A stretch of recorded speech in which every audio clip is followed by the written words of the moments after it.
एक व्यक्ति जो कि अपने पत्नी और दो बच्चों के साथ रहता था, अपने घर का खर्च चलाने के लिए लुधियाना कमाने के लिए जाता है। घर पर पत्नी बच्चों का देखभाल करती और पूरे घर की जिम्मेदारी उसके पत्नी के ऊपर थी। लेकिन पति के गैर मौजूदगी में उसकी पत्नी ने कुछ ऐसे काम स्टार्ट कर दिए जो कि आज सोशल मीडिया पे वायरल है। आखिर उसने किया क्या था, उसके बाद क्या हुआ, पूरी कहानी बताऊंगा। बस लास्ट तक बने रहो और देखते रहो। नमस्कार दोस्तों, मैं विजय शंकर पाल। इस वीडियो को लाइक करना, चैनल को सब्सक्राइब करना। रोजाना शाम को हमारी एक नई वीडियो आती है, तो चैनल को सब्सक्राइब करके बेल आइकन को जरूर दबा लीजिएगा।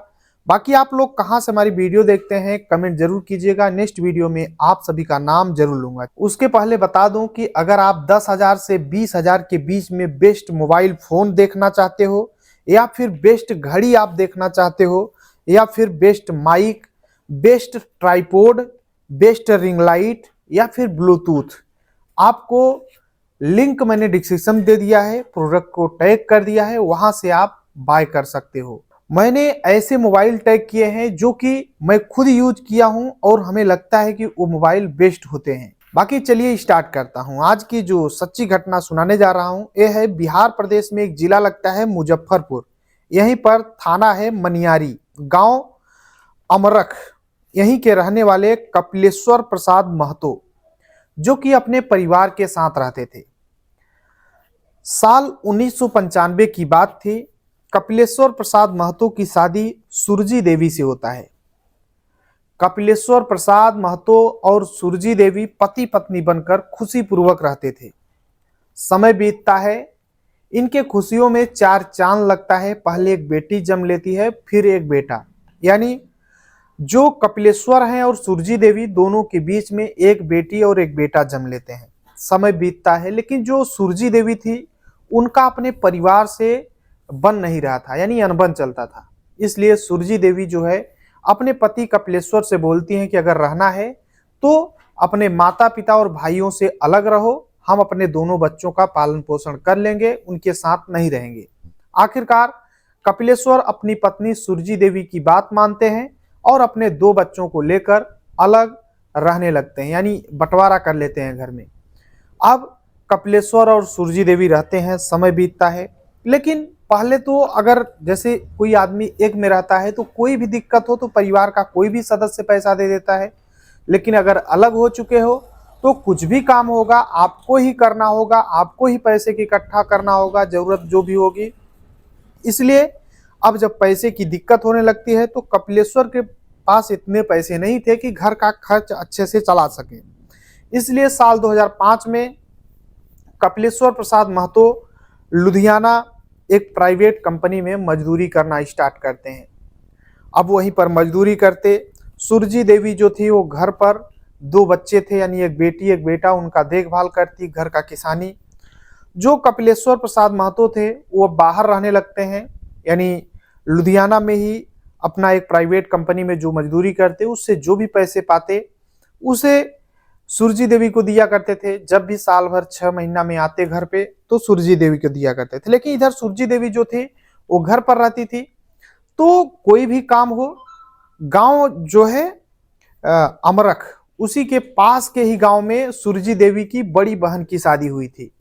तो सुरजी देवी कोई भी जरूरत हो अपने जीजा को बुलाया करती थी, यानी जो पड़ोस के गांव में उसके जीजा रहते थे वो सुरजी देवी के अक्सर घर पे आया करते थे। सुरजी देवी को साइकिल, पहले साइकिल ही ज्यादातर था, तो साइकिल पर बैठा कर ले जाते मार्केट, कोई भी काम हो, कहीं भी जरूरत हो तो सुरजी देवी को उसके जीजा ही हेल्प किया करते थे। क्योंकि सुरजी देवी के पति कपिलेश्वर जो है वो तो बाहर ही रहा करते हैं। अब इसी दौरान सुरजी देवी और उसके जीजा के बीच में संबंध का सिलसिला स्टार्ट हो जाता है। कोई भी काम पड़ता सुरजी देवी अपने जीजा को बुलाया करती और उसके जीजा आते तो फिर संबंध भी बनाते, उसका हेल्प भी करते। अब ऐसे ही टाइम बीतता रहता है, समय बीतता रहता है। अलग अलग जगहों पे सुरजी देवी उसके जीजा मिला करते थे। धीरे धीरे टाइम काफी बीतता है। जो कपिलेश्वर हैं ये वही साल भर या 6 महीने में या कभी कभी 2 साल में घर पे आया करते थे। वो कमाते, पैसा इकट्ठा करके घर पे लाते और सुरजी देवी को दे दिया करते थे। सुरजी देवी से उसका जीजा अगर जरूरत पड़े तो पैसे मांग भी लिया करता था। लेकिन कपिलेश्वर को बता देती जो, वही कपिलेश्वर मानता, क्योंकि वो तो बाहर रहता, घर से घर पे कितना क्या लग रहा है वो तो सूरजी देवी ही देखा करती थी। समय बीतता है, इधर धीरे धीरे टाइम बीतता है। एक बार की बात होती है, सूरजी देवी जो है अपने जीजा को बुलाती है और एक खेत में मिलने के लिए जाती है। अब जब सूरजी देवी जाती है उधर उसका जीजा भी आता है, लेकिन गांव का एक व्यक्ति जो कि सूरजी देवी के ऊपर निगाह बना रखा था, वो उसके पीछे पीछे जाता है और सूरजी देवी और उसके जीजा को साथ में रंगे हाथों पकड़ता है। और उस समय तो सूरजी देवी का जो जीजा है वहां से फरार हो जाता है, लेकिन सूरजी देवी भाग नहीं पाती। गांव का व्यक्ति जो है सूरजी देवी के साथ संबंध बनाता है और सूरजी देवी से बोलता है कि देखो अब मैं जहां बोलूं, पास का ही उसका घर था, तो बोलता है कि सूरजी देवी जहां मैं बोलूं वहां पर आना, मुझसे भी संबंध बनाना, नहीं तो फिर समझ लो कि तुम्हारे पति कपिलेश्वर को मैं सब कुछ बता दूंगा और फिर तुम्हारे पति पत्नी के जीवन में कलह आ जाएगा।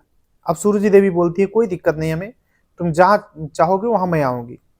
अब सूरजी देवी का पहले तो सिर्फ अपने जीजा के साथ ऐसा था, लेकिन अब तो गांव के ही एक व्यक्ति के साथ ये सिलसिला स्टार्ट हो चुका था। लेकिन गांव के लोग धीरे धीरे मतलब अंदर अंदर काफी लोग जानते थे कि सूरजी देवी किस कलर की है, क्योंकि गांव के लोग तो देखते थे कि उसका जीजा आता, साइकिल बैठा कर ले जाता, और ये चीज तो गांव के लोग जानते थे। लेकिन कोई क्यों कहे, किसी से क्यों मतलब है कि आकर कहे सामने कि तुम ऐसे हो ऐसे हो। और पहले इतना मोबाइल का जमाना भी नहीं था कि कपिलेश्वर के पास कोई फोन लगाकर बोल दे कि हाँ कपिलेश्वर तुम्हारी पत्नी ऐसा है वैसा है। अब इधर टाइम बीतता रहता है, धीरे धीरे इधर 2020 आ जाता है। कपिलेश्वर की जो बेटी है वो बड़ी हो चुकी थी, उसकी शादी हो जाती है, उसकी शादी करते हैं पास के ही गांव में। इसमें जो सूरजी देवी है उसके जीजा का बहुत बड़ा रोल होता है, वो शादी मतलब फिट कराता है और फिर शादी करवाता है। कपिलेश्वर प्रसाद आते हैं, शादी अपने बेटी का मनाते हैं और फिर रहते हैं शादी के 2-4-10 दिन तक। उसके बाद फिर से अपना सूरजी देवी अपने पति कपिलेश्वर को यही बोलती कि जाओ बाहर, कमाने नहीं जाओगे तो कैसे घर का खर्च चलेगा, बेटी की अभी शादी हुई है, कमाओगे नहीं तो कैसे रहेंगे हम लोग। इधर जो कपिलेश्वर हैं फिर से कमाने के लिए अपना वही जहाँ कमाते थे लुधियाना में वहां पर फिर चले जाते हैं। लेकिन सूरजी देवी का इस सिलसिला चल रहा था। जो बेटा है वो मनियारी अस्पताल में एम्बुलेंस चलाने का काम करता है, वो भी अपने माँ के चरित्र को समझ चुका था, इसलिए वो ज्यादा बोलता नहीं था, बस अपना एम्बुलेंस चलाता, वो भी अपना थोड़ा बहुत पीता खाता। शाम को आता सोने के लिए, कभी कभी दिन में खाना खाने चला आता, नहीं तो अपना वही एम्बुलेंस चलाता, वही खाता पीता होटलों में पड़ा रहता, उससे दुनियादारी से कोई मतलब नहीं। अब इधर टाइम बीतता है, लेकिन अब कपिलेश्वर जहां पर काम करते हैं वहीं पर एक गांव का व्यक्ति काम करने के लिए जाता है, कपिलेश्वर के पास में ही वो भी रूम लेता है। तो कपिलेश्वर से एक दिन बोलता है यार तुम्हें पता नहीं है, तुम्हारी जो पत्नी है उसके आचरण सही नहीं है। गांव के लगभग सभी लोग जानते हैं कि उसका गांव में 2-2 लोगों से अफेयर चल रहा है। कपिलेश्वर को यकीन ही नहीं होता, बोलता नहीं वही तो मेरे घर का खर्च चला रही है, तुम आज ऐसी बात बोल रहे हो। मैं आज से नहीं बल्कि आज 20 साल हो गए मैं बाहर ही रह रहा हूँ, तुम ऐसी बात कैसे बोल रहे हो। कपिलेश्वर को यकीन नहीं होता है जो गांव का व्यक्ति कपिलेश्वर से बताता है। लेकिन भले यकीन नहीं होता है, लेकिन जहन में दिमाग में एक बात तो बैठ गई थी कपिलेश्वर के कि उसकी पत्नी ऐसी भी हो सकती है। आखिरकार समय बीतता है, कपिलेश्वर बीच बीच में आता है, अपने पत्नी सूरजी देवी से बोलता है कि हमें ऐसा सुनने में आ रहा है, क्या तुम ऐसा हो क्या। तो सूरजी देवी नहीं बोलती कि नहीं ऐसा कुछ नहीं है। और कभी कभी कपिलेश्वर को डाउट भी होता सूरजी देवी को कहीं आते जाते। तो कपिलेश्वर एक बार सूरजी देवी से साफ बोलता है कि देखो तुम्हें अपने जीजा के पास नहीं जाना है, न ही उसके साथ घूमना टहलना है। तो सूरजी देवी बोल देती है कि ठीक है ऐसा नहीं करूंगी। लेकिन जैसे ही कपिलेश्वर बाहर चला जाता सूरजी देवी फिर से ऐसा करने लगती। अब धीरे धीरे टाइम बीतता है, इधर 2024-25 आ जाता है। सूरजी देवी जिसकी उम्र 50 साल हो चुकी थी, कपिलेश्वर जिसकी उम्र 55 साल अब हो चुकी थी। 2024 की बात होती है, जो कपिलेश्वर की बेटी है वो बोलती है पापा अब आपकी उम्र 55 साल हो गई है, भाई है कमाएगा, आप घर पे रहिए, अब ज्यादा बाहर वाहर मत रहा कहिए। तो कपिलेश्वर को भी लगता है कि हाँ घर पे ही रहूं, क्योंकि उसे भी कहीं ना कहीं सूरजी देवी के ऊपर डाउट था। इसलिए अब 2024 से कपिलेश्वर जो है घर पे रहना शुरू कर देते हैं।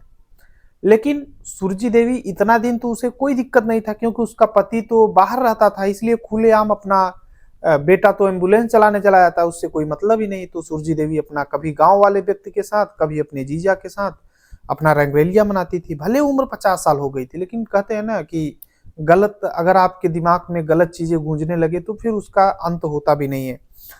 आखिरकार अब जो कपिलेश्वर हैं वो घर पे रहने लगते हैं, तो अपने पत्नी सुरजी देवी के ऊपर निगाह बनाए रहते हैं।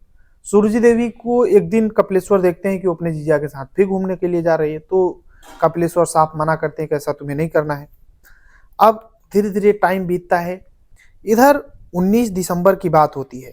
19 पहले भी कपिलेश्वर अपने पत्नी सुरजी देवी को कभी गांव वाले के साथ व्यक्ति के साथ पकड़ लिए, कभी उसके साथ, तो जब डांटते मारते तो सुरजी देवी माफी मांगती है और 2-4 दिन बाद फिर से वही काम करने लगती। तो कपिलेश्वर को लगता है कि सुधरेगी नहीं। 19 दिसंबर 2025 की बात होती है। एक दिन जो कपिलेश्वर हैं वो सुरजी देवी के जीजा के साथ पकड़ लेते हैं, ये मतलब रंगे हाथों पकड़ लेते हैं। सुरजी देवी अपने पति के पैरों में पड़ जाती है, माफी मांगती है और फिर वहां से घर पे चली जाती है। लेकिन कपिलेश्वर को लगता है कि ये मानेगी नहीं, अब मैं कुछ नहीं कर पाऊंगा। इसलिए कपिलेश्वर आलू के छिड़काव वाले कीटनाशक पदार्थ को मतलब ग्रहण कर लेते हैं, मतलब खा लेते हैं। अब संजोग देखिए कि कुछ ही देर बाद कपिलेश्वर को उल्टी आ जाती है और सारा कीटनाशक पदार्थ बाहर आ जाता है। कपिलेश्वर इस दुनिया को छोड़कर नहीं जाते हैं। आखिरकार अब 22 दिसंबर 2025 की बात होती है। सुरजी देवी शाम को खाना बनाती है, कपिलेश्वर खाना खाते हैं, उसके बाद सुरजी देवी खाती है। सुरजी देवी एक अलग कमरे में सोती है और कपिलेश्वर अलग कमरे में। रात के लगभग 11 से 12 बज जाते हैं, 11 बजते हैं लगभग। कपिलेश्वर उठते हैं और सुरजी देवी का दरवाजा खुलवाते हैं। सुरजी देवी दरवाजा खोलती है, कपिलेश्वर उसके कमरे में जाते हैं और बोलते हैं कि देखो तुम इस उम्र में ऐसा कर रही हो, ये अच्छी बात नहीं है। मेरी बेटी की शादी हो गई है, हमारे बेटी के ससुराल वाले अगर ऐसा कुछ सुनेंगे कि वो उसकी माँ ऐसी है, गांव के लोगों के साथ उसके संबंध हैं, तो आखिरकार मेरे बेटी के ससुराल वाले क्या बोलेंगे, उसकी अपने ससुराल में क्या इज्जत रह जाएगी, क्या मुंह दिखाएगी वो अपने परिवार वालों से। कपिलेश्वर इस प्रकार की बात सुरजी देवी से बोलते हैं। सुरजी देवी बोलती है कि कैसे जानेंगे, मतलब अब वो माफी नहीं मांग रही है, वो बोल रही है कि कैसे कैसे मतलब मेरे बेटी के ससुराल वाले जानेंगे, उन्हें का कोई बताने जाएगा, इस तरीके की बात। यानी सुरजी देवी बातों को काट रही थी कपिलेश्वर के, कोई मतलब मानने के लिए तैयार नहीं। 11 से 12, 12 से 1, 2, 3 बज जाते हैं रात के। कपिलेश्वर बार बार सुरजी देवी के पैर पड़ते हैं, गिड़गिड़ाते हैं कि देखो तुम ऐसा मत करो, बहुत ज्यादा बेइज्जती हो रही है, तुम्हारी उम्र इतनी हो गई है। लेकिन सुरजी देवी मानने के लिए तैयार नहीं, बोलती है कहाँ का गांव वालों के साथ जाती हूँ, क्या मेरे जीजा ही तो हैं। इस तरीके की बात जब सुरजी देवी बार बार बोलती है तो कपिलेश्वर को गुस्सा आ जाता है और एक धारदार हथियार से अपनी पत्नी सुरजी देवी के गले पे वार करते हैं और सुरजी देवी के हाथ पांव मतलब एक प्रकार से कांपने जैसे लगते हैं और काफी देर वहीं पर छटपटाने के बाद सुरजी देवी इस दुनिया को छोड़कर चली जाती है। कपिलेश्वर 3 बजे रात से 4-5 बज जाते हैं, 6 बज जाता है, सुबह का हो जाता है टाइम, और कपिलेश्वर वहीं पर बैठे थे। जब थोड़ा सुबह होता है, गांव के लोग बाहर निकलने लगते हैं, तब कपिलेश्वर घर से बाहर निकलते हैं और बोलते हैं सुनो सुनो सभी लोग मेरे घर के पास आओ। अब तेज तेज से जब कपिलेश्वर चिल्लाने लगते हैं तो आसपास के लोग इकट्ठा होने लगते हैं, बोलते हैं क्या हुआ, बोलो क्या हुआ। तो कपिलेश्वर बोलते हैं कि देखो आप लोग पुलिस को फोन कर दो, मैंने अपने पत्नी को इस दुनिया से हटा दिया, क्योंकि आप सभी लोग जानते हो कि मैंने उसे समझाते समझाते थक गया था। अब जैसे ही बेटा को पता चलता है, वो एम्बुलेंस चला रहा था, दौड़े दौड़े आता है, रोने लगता है, कितना भी है उसकी माँ है। आखिरकार इधर पुलिस को फोन किया जाता है, गांव के लोग इकट्ठा होते हैं, एसएचओ होते हैं जेपी गुप्ता अपने टीम के साथ आते हैं और सुरजी देवी की बॉडी को पोस्टमार्टम के लिए भेज दिया जाता है। कपिलेश्वर को हिरासत में ले लेते हैं। कपिलेश्वर बताता है कि साहब अगर मुझे भागना होता तो मैं कभी भाग चुका होता, लेकिन हमें पता है कि पुलिस कहीं ना कहीं से पकड़ जरूर लेगी, इसलिए मैं भागा नहीं, मैं ऊब चुका था। अब मैं तो खुद ही इस दुनिया को छोड़कर जाने वाला था, लेकिन वो चीज नहीं हुआ तो मैंने सुरजी देवी को ही हटा दिया। अब आप लोग हमें जेल ले चलिए। आखिरकार कपिलेश्वर बताता है कि साहब मैं 25 साल से लुधियाना जिस परिवार के लिए कमा रहा था, वहां पर रह करके घर द्वार छोड़ करके, उसी के लिए मुझे जेल भी काटना होगा तो मैं काटूंगा, कोई दिक्कत नहीं है। बाकी आप लोग अपनी राय जरूर देना। कपिलेश्वर को आखिरकार ऐसा नहीं करना चाहिए था, किसी को इस दुनिया से हटाने का किसी को अधिकार भी नहीं है और न ही अपना भी जान लेने का किसी को अधिकार है। हर समस्या का समाधान होता है, ये दुनिया बहुत बड़ा है, अगर घर पे नहीं रह सकते हो तो कहीं और रहो, बहुत सारे लोग हैं जो आपका सहारा बन सकते हैं। बाकी आप लोग अपनी राय जरूर देना है। पूरी कहानी जो है सुनाने का उद्देश्य किसी को परेशान करना है, दुख पहुंचाना नहीं है, बल्कि आप सभी को जागरूक करना है। जहां भी रहें अपना अपनों का ख्याल रखें, सुरक्षित रहें। बाकी मैंने आपको बताया 10,000 से 20,000 में अगर बेस्ट मोबाइल लेना है तो आप डिस्क्रिप्शन मैंने प्रोडक्ट टैग कर दिया है। बेस्ट आपको घड़ी लेना है या फिर माइक लेना है या फिर ब्लूटूथ लेना है, ट्राइपॉड लेना है, रिंग लाइट लेना है, तो मैंने प्रोडक्ट टैग कर दिया है, वहां से ले सकते हो।